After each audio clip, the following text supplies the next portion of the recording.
Hello class, this is Mr. Dixon. This is your introduction to your President's Biography presentation project. In this project, you're going to research a president and present your information using Adobe Spark and Screencast-O-Matic. Here in Google Classroom, I have the sources I'd like you to use, at least two of these sources I provided here for you.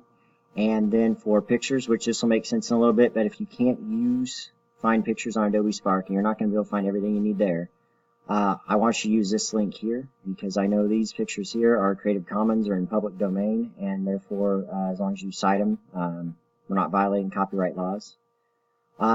First step here, I have Google Classroom, just the rubric of how I'm going to grade you. I then on Google Classroom have a template. As you research your president, I want you to first put all the information here as you fill this template out. And then this will be the document you submit to Google Classroom so I can check for plagiarism.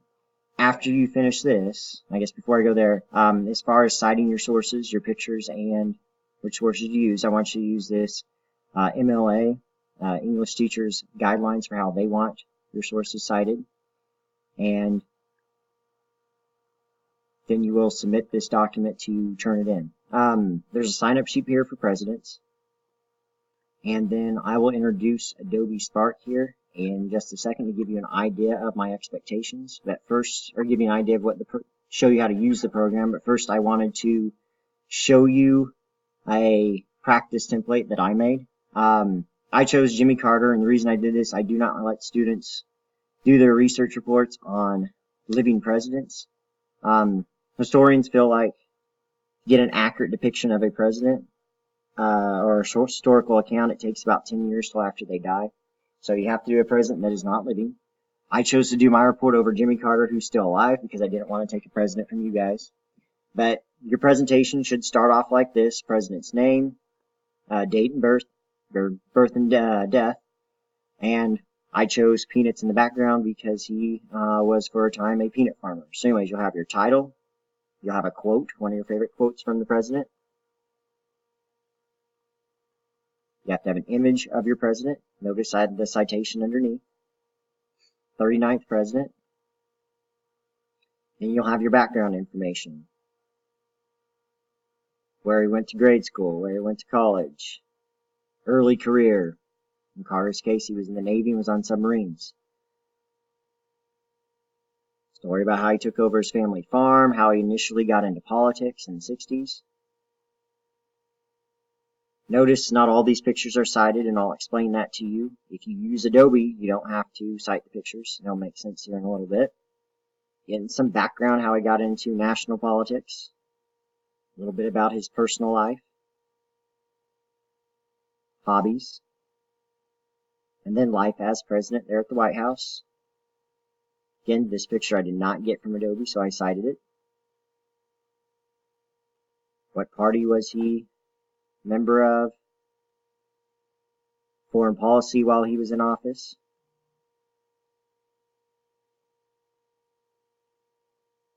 Domestic policy. Then a list of key domestic and foreign events during his presidency.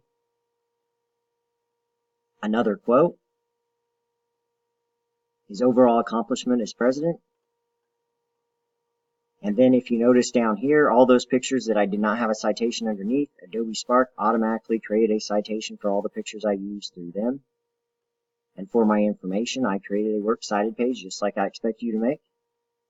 My sources, and then I cited that I used right there. So, when you use Adobe Spark, I want you to use your school webpage. And how you start with that is use your school email to sign in and start an account, and you'll get to this opening page here. You'll go to plus, you'll click web pages, and I just want you to scroll down and go use teach, study, report, because that's what you're doing a report. While you wait for it to load, Adobe Spark gives you some inspirational titles, and this is just the plain screen and how it starts. And here are your options. You have insert a photo, text, button, video, photo grid, slideshow, and split layout. Now, first things first, you'll give it a title.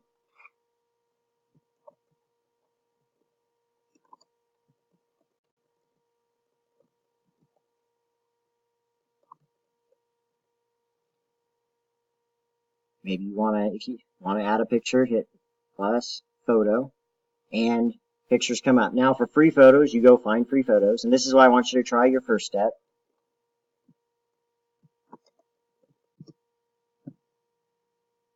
And pictures pop up here. If you see a picture you like, you click on it. Alright, so I have a picture, I have a title, then say I want to add text, then my next step would be plus text. It'll be right underneath it. You have your text options here. Center it, bold it, etc. Make it a quote. Link if you like.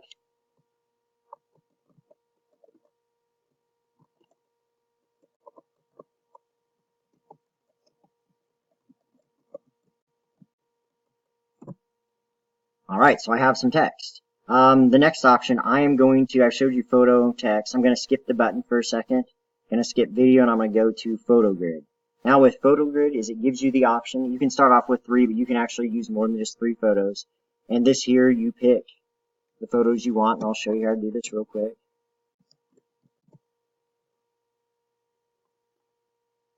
And basically, as you click on your photos, it adds these photos to a grid.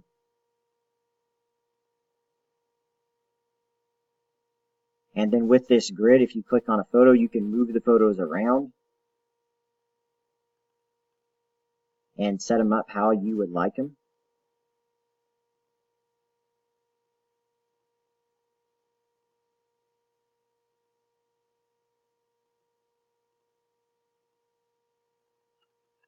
So that is that.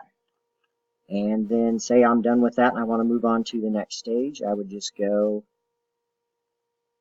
and hit save real quick for my grid, and there my grid's on my page. Then the next thing I want to show you is the glide show. And if you were paying attention to my presentation with the president, you'll notice that most of it was a glide show. But you click on glide show and you have an option to see how it works. But what you do is at first you're adding some backgrounds. So I'm going to pick 3 random pictures for my backgrounds. I'm going to go with mountains.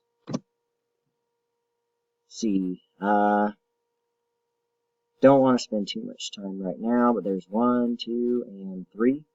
And this will be my initial glide show. And the neat thing about glide show, go up and click save, is that now glide show gives me a background, but then it also gives me these little boxes here where I can again add a photo, text, a button, or even a YouTube video. And then if you'll notice, I can do this I set up 3 pictures. I can do 3. One thing I would suggest, just to keep it exciting, don't put all your texturing boxes on one side. Make sure you move them and put where you can move these boxes around from left to right, and even center them. So I have a center, I have one on the right, I have one on the left. And just like the other options, adding video, adding text, button, photos, this is where I added my information. You can also add a video, and that is one of the requirements, is to add a video.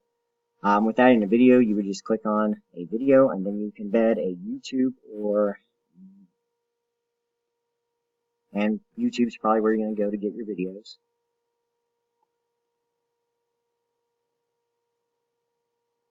So for example, all you would do is go to YouTube,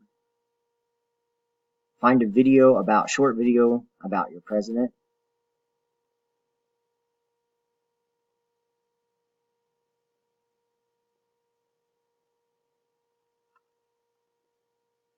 I'm going to choose Mr. Betts, who you guys have already know. He is a musical icon of your time. Choose one of his music videos here.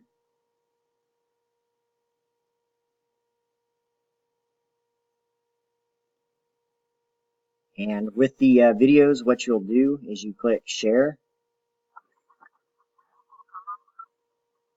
copy the link, insert the link, press enter, and there, now I have a video. The next option I'd like to show you then, the last one would be the split layout. And all the split layout is you have an image and you have your text, and you can move these around. Again, the image is the same thing, and I'll show you your other option. If you cannot find anything under just plain free images, if you click the back button here, you can also go to Adobe Stock.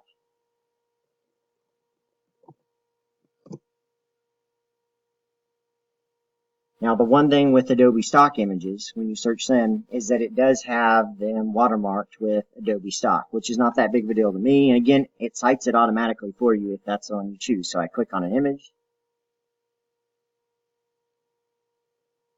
There it is, and you see it's watermarked Adobe Stock, but no big deal to me. I'm not going to grade on that. As far as I'm concerned, it cites it for you automatically, so why not? Then in the other panel of this, you can add text, photo, video again.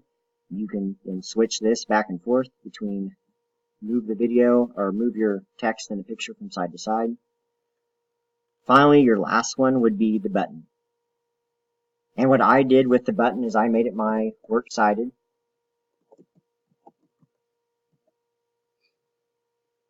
And you put a link to your works cited. So for example, this is Google Doc, but I would go up to the link, make sure I share it so anybody with the link can view it.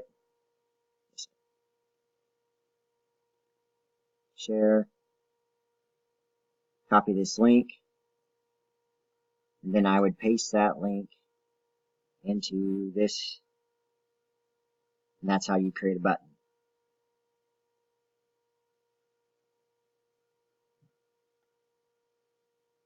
So if you have any questions, let me show you, I guess, when it's all said and done, this is my quick makeup for you.